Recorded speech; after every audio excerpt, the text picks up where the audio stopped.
الحمد للہ وکفیٰ وسلام علی عبادہ الذین اصطفیٰ اما بعد۔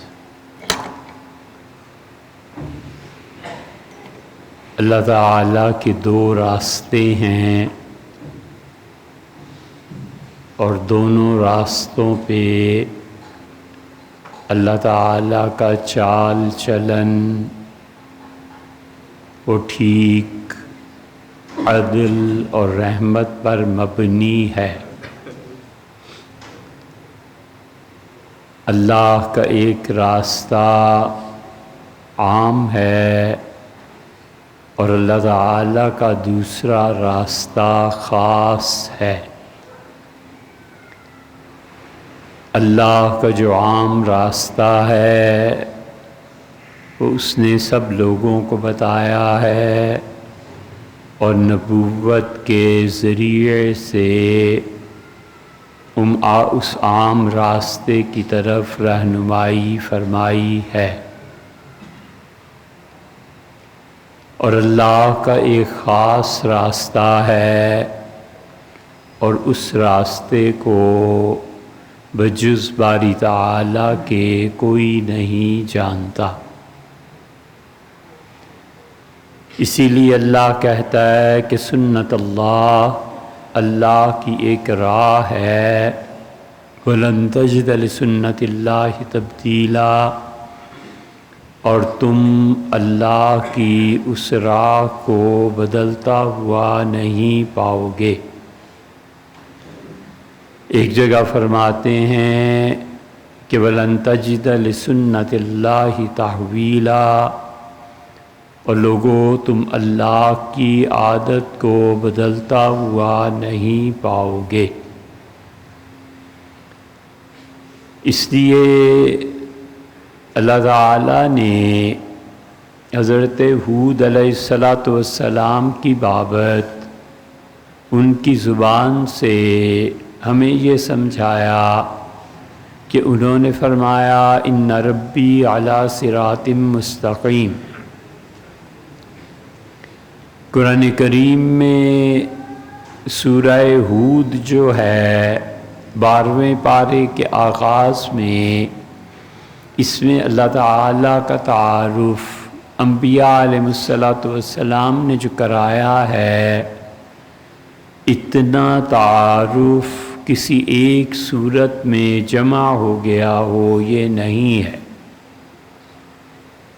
کئی ایک انبیاء علیہ السلام کے اور ان کی اقوام کے مختصر حالات اس سورہ ہود میں آئے ہیں، اور ہر نبی اللہ کے متعلق وہ بات کہتا ہے اور اللہ کی وہ صفت بیان کرتا ہے جو دوسرا نبی علیہ السلام نہیں کرتا۔ اگرچہ قرآن کا یہ اسلوب دیگر جگہوں پہ بھی آتا ہے۔ حضرت یوسف علیہ السلام نے فرمایا کہ ان ربی لغفور الرحیم، میرا پروردگار تو یقیناً معاف فرمانے والا اور رحمت کرنے والا ہے، لیکن یہ بات آئی ہے 13ویں پارے میں۔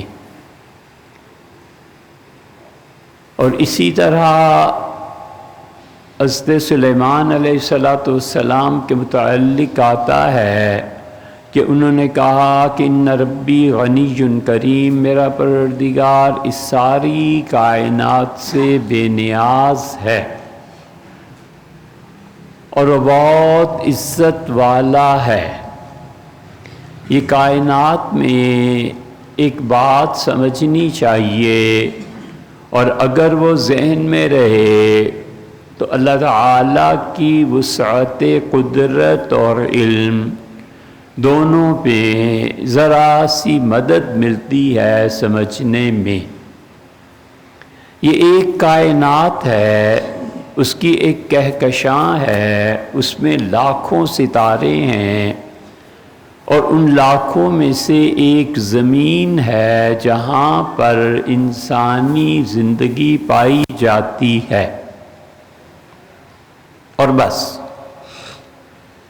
انسان نے پیمائش شروع کی کہ اس کے یہاں ہونے کے بعد مریخ اس سے کتنا دور ہے. پھر اس نے پیمائش شروع کی کہ یہاں سے چاند کتنا دور ہے، اور انسان کے پاس فگر ختم ہو گئی، گنتی ختم ہو گئی، اربوں اور کھربوں سال کی بھی جو کیلکولیشن تھی بڑے بڑے کمپیوٹر اس کو نہیں جانچ سکے.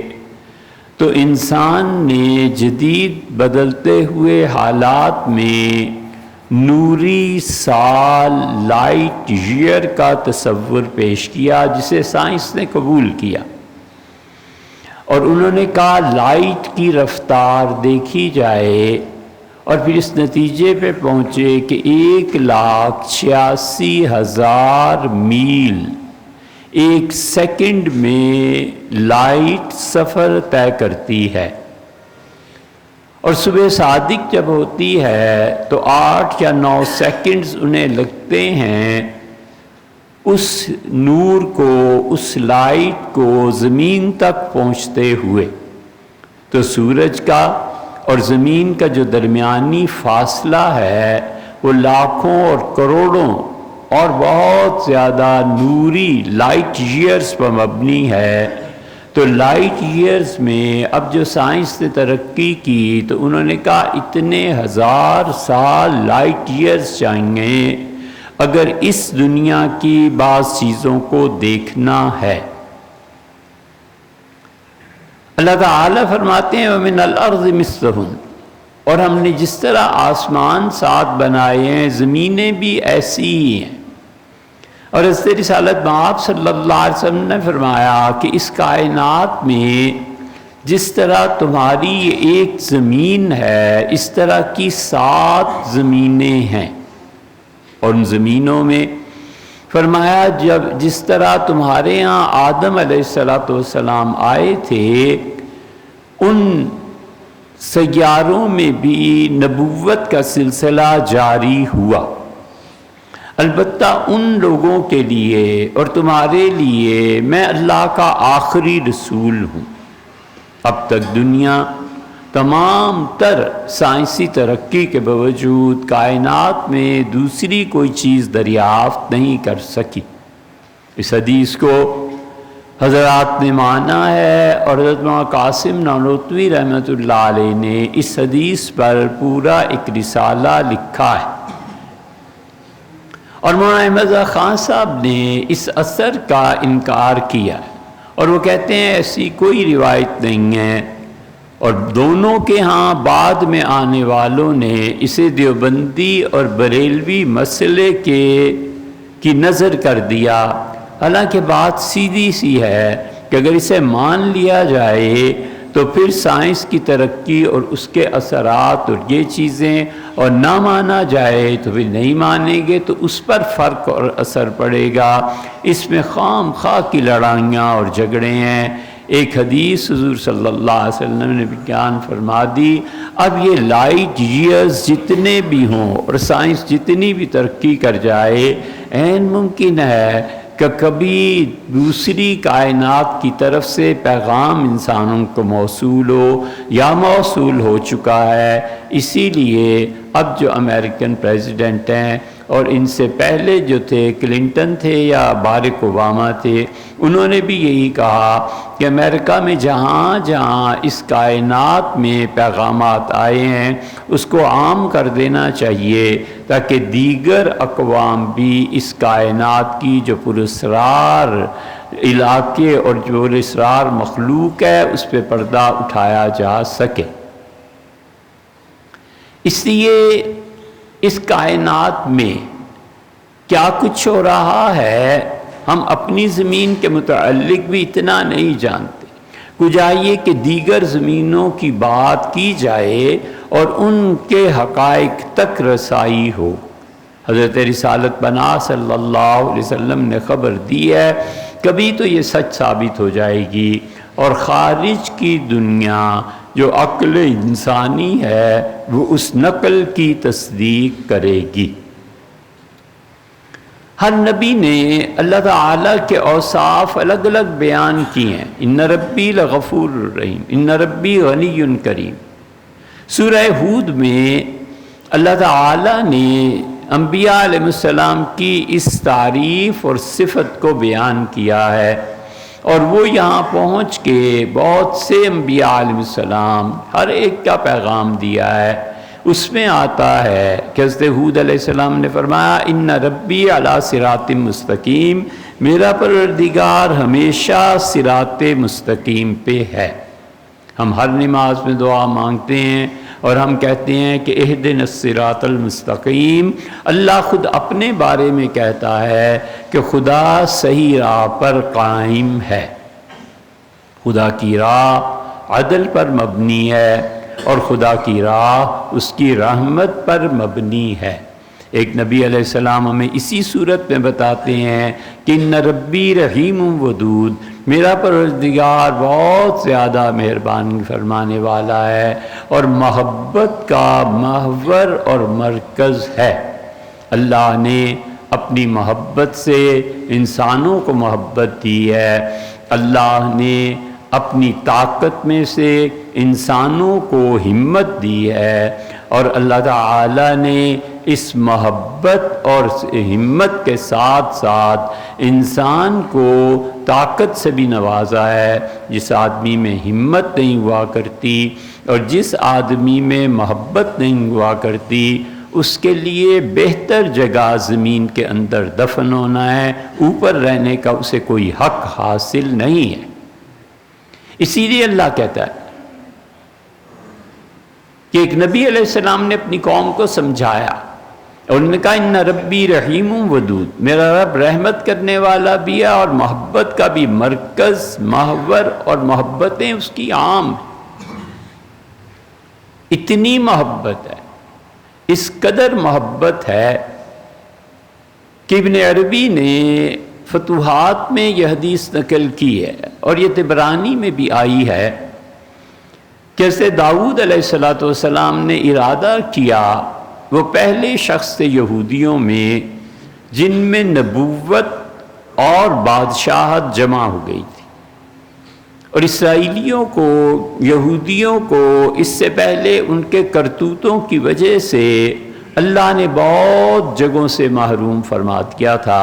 مثلا اللہ نے کہا کہ ان پر حضرت موسیٰ علیہ السلام کو کہ 40 سنہ 40 سال تک ہم یہودیوں کو فتح نہیں دیں گے اور شکست ان کے نصیب میں رہے گی. اب جو اسرائیل بنا تھا 4000 سال تک یہودیوں کو اس سے دور رکھا گیا، اور 4000 سال کے بعد یہ پہلی مملکت ان کی قائم ہوئی تھی، اور اب بھی وہ قائم ہے. اس سے پہلے ان سے حکومتیں چھین دی گئی تھیں، اور اللہ کا فیصلہ ان کے بارے میں یہ تھا کہ انہیں زمین پر کہیں بھی طاقت اور اختیار ایسا نہیں بخشا جائے گا. چنانچہ اللہ کے فیصلہ نافذ ہوا. اب وہ ہیکل سلیمانی جب تعمیر ہوگا پھر ان کے کہے کے مطابق اور چیزیں ہوں گی، وہ ایک الگ موضوع ہے. بیت المقدس کی حیثیت جو ہمارے نزدیک بیت اللہ کی ہے، یہودیوں کے نزدیک اس کی وہی ہے. تو اس لیے اللہ تعالیٰ کی محبت کے بارے میں ابن عربی رحمۃ اللہ نے فتوحات میں جو بات کی ہے اس سے بھی روشنی پڑتی ہے. حضرت داؤد علیہ السلام نے اللہ تعالیٰ سے درخواست کی کہ وہ ایک گھر خدا کا بنانا چاہتے ہیں، اور داؤد علیہ السلام کو کوئی 600 سے زیادہ یہودی قبیلوں سے لڑ کر بادشاہت قائم کرنا پڑی تھی، اور اللہ نے انہیں اجازت دی تھی کہ ان یہودیوں کو ماریں، یہ شر پسند ہیں، اور اس کے بعد میں تمہیں نبوت بھی دوں گا اور حکومت بھی. حکومت جب ان کی اسٹیبلشڈ ہو گئی، جم گئی، تو انہوں نے اللہ تعالیٰ سے درخواست کی کہ اے رب میں تیرے لیے ایک گھر بنانا چاہتا ہوں، ایک مسجد بنانا چاہتا ہوں. یہودیوں کی عبادت گاہ کو ہیکل کہتے ہیں، جس طرح گرجا، جس طرح مندر، جس طرح اور عبادت گاہوں کے نام ہر فرقہ رکھتا ہے نا، یہودی اسے ہیکل کہتے تھے. تو اللہ تعالیٰ نے فرمایا حضرت داؤد علیہ السلام سے کہ داؤد تمہیں اس بات کی اجازت نہیں دی جا سکتی کہ تم میرا ایک گھر بناؤ۔ اور بہت حیران ہوئے، اور جہاں یہ آج مسجد اقصیٰ کھڑی ہے یہ سارا علاقہ، یہ اصل میں ہیکل سلیمانی ہے۔ تو حضرت داؤد علیہ السلام نے خدا سے درخواست کی تھی، اللہ نے منع کر دیا۔ وہ بہت حیران ہوئے اور انہوں نے کہا میرے پروردگار میں تیری عبادت کے لیے جگہ بنانا چاہتا ہوں۔ داؤد علیہ السلام بہت عبادت گزار تھے، بہت۔ انہوں نے اپنے گھر میں ایک جگہ بنا دی تھی اور 8-8 6-6 گھنٹے کی ڈیوٹی لگا دی تھی۔ بادشاہت تھی نا کہ اس کمرے میں ہمیشہ اللہ کا ذکر ہوتا رہے۔ 6 گھنٹے پورے ہو جاتے تھے، 8 پورے ہو جاتے تھے، پھر ایک آدمی آ کے خدا کی عبادت شروع کر دیتا تھا، پھر وہ ہٹتا نہیں تھا، دوسرا شروع کر دیتا تھا، کنٹینیوسلی عبادت ہوتی تھی۔ اللہ نے فرمایا، انہوں نے اس پہ فخر کا اظہار کیا، وَأَلْقَيْنَا عَلَى كُرْسِيِّهِ جَسَدًا، ہم نے اس کے تخت پہ ایک آدھا بچہ ڈال دیا۔ کچا حمل جسے کہتے ہیں، کسی خاتون کے ساتھ یہ ہوا اور وہ جو کچا بچہ تھا، آدھا بنا ہوا تھا، آدھا مردہ زندہ، اس طرح کی کیفیت تھی۔ جب انہوں نے دیکھا تو انہوں نے اللہ سے توبہ کی۔ یہ بھی ایک لمبا قصہ ہے۔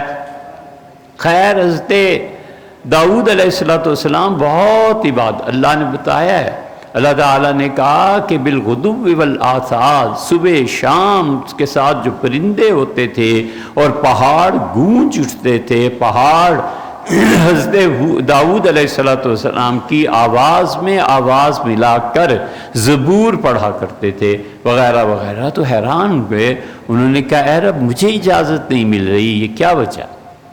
تو اللہ تعالیٰ نے فرمایا کہ داؤد تیرے ہاتھ انسانوں کے خون سے رنگے ہوئے۔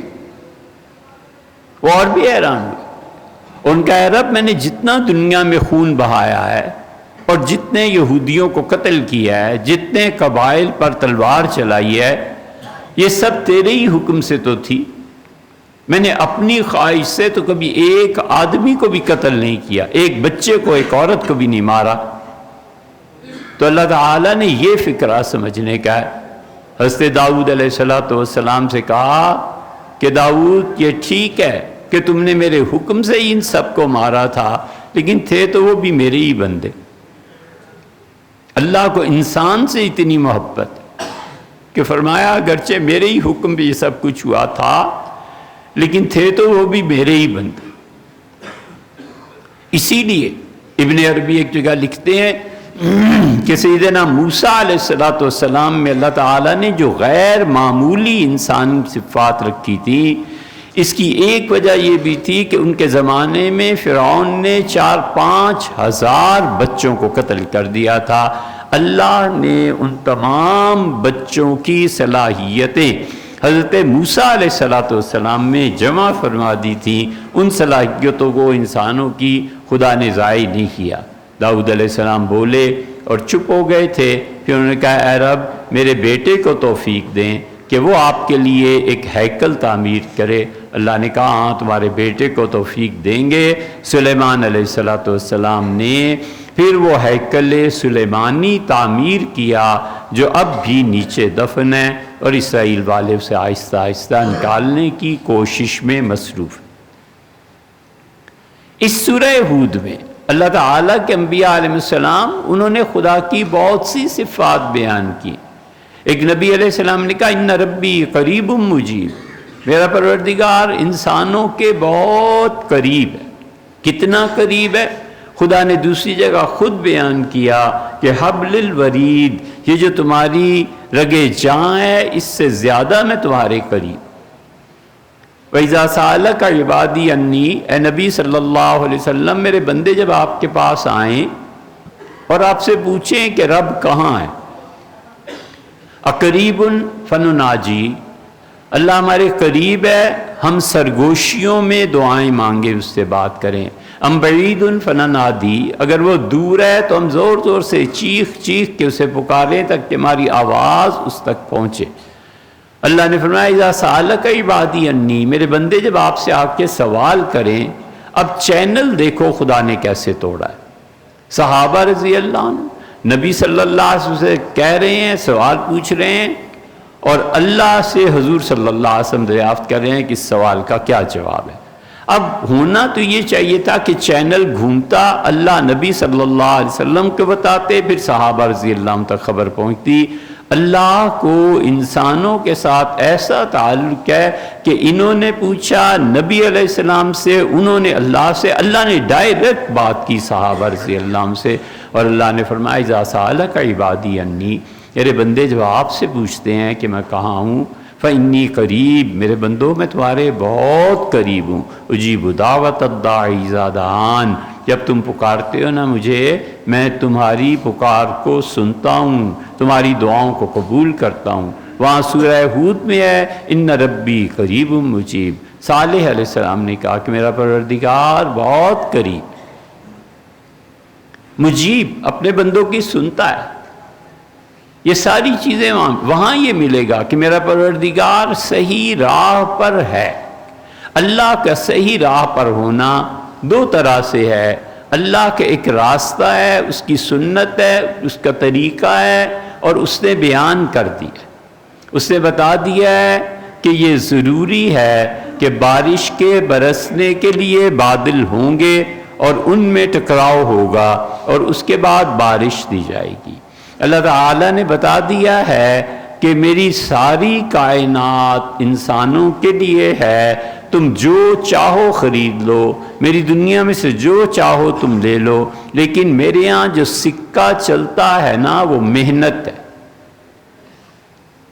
محنت کرو گے ہم سواری دے دیں گے، تمہاری محنت پہ نتیجہ مرتب ہو جائے گا. محنت کرو گے اچھی سے اچھی جاب تک چلے جاؤ گے. محنت کرو گے، کام کرو گے، دکان پہ ڈیوٹی دو گے، ہم کیوں نہیں تمہیں پیسہ دیں گے، نفع بھی دیں گے، سب کچھ ہو. وہ کہتا ہے کہ یہاں پر جو سکہ چلتا ہے وہ محنت کا ہے. اب ایک بچہ صبح 11 بجے اٹھ کے دکان پہ آئے اور شام ہونا اور وہ بند کر کے بھاگے، تو جو محنت کا سرمایہ تھا اس نے نہیں دیا خدا کو. خدا اسے کیوں پلٹا کے کوئی چیز دے گا؟ اس کا یہ قاعدہ ہے، یہ قانون ہے. اولاد چاہیے، شادی کرو گے تو اولاد ہوگی، بغیر اس میں کیے ہوئے کیسے تم اپنی اولاد کی تمنا کر سکتے ہو؟ اللہ کی یہ عام سنت ہے، اور جو شخص اس سنت کے خلاف چلے گا پٹے گا. کبھی ایسے نہیں ہوا کرتا. آدمی اپنی ساری پونجی سامنے لا کر رکھتا ہے اور کہتا ہے رب میرے پاس اتنا ہے، اس سے زیادہ آپ جانتے ہیں کچھ نہیں ہے، میری محنت اتنی ہے، میرا کام اتنا ہے، اے خدا اس میں برکت دے. وہ کہتا ہے اچھا 10 روپے لے آئے ہو، چلو 90 ہم اپنے پاس سے ڈال دیتے ہیں، لیکن تم 20 کما سکتے تھے، تم نے 10 کمائے اور 10 چھوڑ دیے، بالکل منظور نہیں ہے. جاؤ اور کام کرو، اس کام پر ہم نتائج مرتب کریں. یہ مذہبی لوگوں کی بہت بڑی بھول ہے کہ خدا محنت کے بغیر بھی کچھ دے دیتا ہے. ایسے نہیں ہوتا. وہ اللہ کا دوسرا طریقہ ہے جو بھی ہم آپ سے عرض کریں گے، یہ نہیں ہوتا. اللہ تعالیٰ دیکھتا ہے کس نے اس کے قوانین کو کتنا فالو کیا ہے، پھر اس پہ نتیجہ مرتب کرتا ہے. وَلَيْسَ لِلْإِنسَانِ إِلَّا مَا سَعَى، قرآن میں آیا ہے. اللہ کہتا ہے لوگوں ہم تمہیں کچھ نہیں دیں گے جب تک کہ پرسنلی خود محنت نہیں کرو گے. وَأَنَّ سَعْيَهُ سَوْفَ يُرَىٰ، اور ہم جائزہ لیں گے تمہاری محنت کا. ہم جائزہ لیں گے کہ 20 روپے محنت کر سکتا تھا، 10 روپے محنت کی ہے، کیوں کوتاہی کی ہے، کیوں یہ کام کیا ہے. لَقَدْ خَلَقْنَا الْإِنسَانَ فِي كَبَدٍ، مجھے اپنی قسم ہے میں نے انسانوں کو شدید محنت کے لیے پیدا کیا ہے. اس شدید محنت کے نہ کرنے سے اور غور اور فکر نہ کرنے سے اور وہ ڈیپلی حالات کا جائزہ تجزیہ کر کے اس کے نتائج سے بے خبر ہونے کی وجہ سے وہ دن ہے جو اب دیکھ رہے ہیں. غزہ میں جو ہو رہا ہے، اب موجودہ جنگ میں جو ہو رہا ہے، ہمارے آباء و اجداد اور پچھلی نسلوں نے کچھ سوچا ہوتا نا کہ کیا ہوگا اور کیا نہیں، آپ برا مانیں یا اچھا مانیں، آپ سننا چاہیں یا گوارا نہ کریں، 1,03,00,000 سے زیادہ اس مرتبہ عمرے میں لوگ تھے، اور 1,03,00,000 کو ذرا ضرب دے لو کتنے کروڑوں روپے خرچ ہوئے، اور انہیں کوئی احساس نہیں تھا کہ پاکستان میں کوئی ایسی یونیورسٹی نہیں ہے جہاں ہمارے بچے پڑھیں، 2, 4, 5, 10 یونیورسٹیز ہوتی، ہمارے بچے سرمایہ لے کے جو US اور ادھر اور ادھر جاتے ہیں، ہم اس سرمایہ کو اپنے ملک میں کسی طرح محفوظ کر لیں، ہم اپنی حالت بدلیں، ہم کر کیا رہے؟ اسی لیے حضور اقدس صلی اللہ علیہ وسلم کے پاس ایک آدمی سونے کا ڈلا لے کے آیا، خالص کان سے نکلا ہوا سونا۔ آپ نے فرمایا یہ کیا ہے؟ اس نے کہا اللہ کی راہ میں خرچ کرتا ہوں۔ تو ابو داؤد میں آتا ہے حضور صلی اللہ علیہ وسلم ڈلا اس زور سے پھینکا اس کے سر کی طرف کہ اگر لگ جاتا تو سر پھٹ جاتا۔ اب لے جاؤ اسے، میرے پاس لے آئے ہو اور میں اللہ کی راہ میں خرچ کر دوں، اور کل تم چوراہے پہ بیٹھ کے بھیک مانگو گے۔ اسی لیے حضرت سعد رضی اللہ عنہ سے فرمایا تھا کہ سعد الثلث، اپنے مال میں سے جو چیز بچ جائے نا اس کا تیسرا حصہ اللہ کی راہ میں خرچ کرو، اور باقی اپنی بیٹی کے لیے بچا کے رکھو، الثلث کثیر۔ اور پھر فرمایا کہ ساتھ تیسرا حصہ 33% اپنے مال کا بہت بڑی چیز ہے۔ یہ فرمایا تھا کبیر، یہ تو بہت زیادہ ہے۔ یہ سب اسی لیے کہ اللہ کی عادت، اللہ کا طریقہ، اللہ کی سنت یہی، یہ نہیں ہو سکتا کہ کوئی شخص علم پر محنت نہ کرے اور پھر خدا اسے قیادت دے دے۔ یہ انسان ہی کر سکتے ہیں کہ عہدہ اپنی رشتہ داری کی بنیاد پہ دے دیں، عہدہ پیسے کی بنیاد پہ دے دیں۔ خدا کسی کو عہدہ دیتا ہے تو پھر دیکھتا ہے کہ اس نے کیا کیا اور کیا نہیں کیا، اور جب اقوام کی تباہی آتی ہے تو اقتدار اور غلبہ ان لوگوں کو ملتا ہے جو نہ صرف یہ کہ جاہل ہوتے ہیں، اس کے ساتھ ساتھ ان کی تربیت بھی نہیں ہوا کرتی۔ مذہب کی پشت پہ اگر طاقت نہ رہے، چاہے وہ روحانی طاقت ہو یا وہ مادی طاقت ہو، تو ہر مذہب محض ایک فلسفہ ہے، اس سے زیادہ اس کی حیثیت نہیں رہتی۔ اسلام بھی فلسفہ ہی رہ گیا ہے کیونکہ اس کی بیک پہ کوئی طاقت نہیں ہے، اور طاقت جن کے پاس ہے وہ اسے جانتے نہیں۔ اللہ کی طریقہ اور سنت یہی ہے۔ اللہ کا دوسرا طریقہ بڑا اسپیشل ہے، وہ دوسرا طریقہ ہر کسی کو خدا اس کی راہ بھی نہیں دکھاتا، اور دوسرے طریقے پر خدا خود ہی جانتا ہے کہ وہ کیا کرے گا۔ وہ معجزات کا طریقہ ہے، وہ کرامتوں کا طریقہ ہے۔ اللہ سارے اسباب کو ہٹا کر ڈائریکٹ نتیجہ مرتب کر دیتا ہے، سارے اسباب اور وسائل کو ہٹا کے ایک خاتون کو عیسیٰ علیہ السلام عنایت فرمائے، یہاں پہنچ کے اللہ اسباب اور وسائل کو ہٹا دیتا ہے اور ڈائریکٹ نتائج مرتب کرتا ہے۔ فرعون کی فوج حضرت موسیٰ علیہ السلام کو ڈھونڈتی، تلاش کرتی تو کہیں قتل کرتی نا، بچے کو بچانا تھا نا، اللہ نے کہا سمندر میں ڈال دیں ہم بچا لیں گے، وہ تو پھر اسے کوئی وقت لگتا ہے بچے کو قتل کرتے ہوئے، یہاں ڈائریکٹلی موت کے منہ میں ڈال دیا کہ لو۔ اس لیے کہ موت کیا چیز ہے، زندگی کیا چیز ہے، ہم نے جب بچانا ہے تو کون اس بچے کو ڈبو سکتا ہے؟ ہم وہاں لے جائیں گے اس کو، یا خذ عدو لی و عدو اللہ، جو میرا دشمن ہے اور اس بچے کا بھی حقیقی دشمن ہے وہ اسے پالے گا۔ فرعون نے پالا، الم نربک فینا ولیدا، جب پہلی ملاقات ہجرت کے بعد ہوئی، اس نے کہا تو بچہ نہیں تھا، میں نے تجھے پالا نہیں تھا؟ وَلَبِثْتَ فِينَا لَبِثْتَ عدد السنین، اور تو کئی سال ہمارے پاس رہا۔ اللہ نے اسی لیے دوسری جگہ فرمایا وَلَمَّا بَلَغَ أَشُدَّهُ، جب موسیٰ علیہ السلام اپنی طاقت کی عمر کو پہنچے، جوانی کو، آتَيْنَاهُ عِلْمًا وَحِكْمًا، ہم نے اسے علم دیا، ہم نے اسے حکمت سکھائی۔ یہ اللہ کا دوسرا راستہ ہے۔ جو بدقسمتی سے اس دوسرے راستے کا منتظر ہے، سمجھ جانا چاہیے کہ یہ ناکامی کی راہ پر چل رہا ہے۔ بھئی وہ دوسرا راستہ تمہارے متعلق جس نے استعمال کرنا ہے وہ کرے گا، اس کی مرضی، اس کا علم ہے، وہ جانتا ہے، نہیں کرے گا۔ تمہیں پہلے راستے کا پابند کیا ہے کہ اپنا کام کرو، بیمار ہو جاؤ ڈاکٹر کے پاس جاؤ، جو دوا وہ لکھ دیتے ہیں اس کو فالو کرو، اس سے پوچھو، کسی جاہل ان پڑھ سے کہ میرے سر میں بہت درد ہے، وہ بھی کوئی دے دیتا ہے دوائی، اس دوائی سے بلڈ پریشر بڑھ جاتا ہے۔ بھی تمہیں کہا کس نے تھا کہ ایک ناواقف آدمی سے بیماری کا علاج پوچھو؟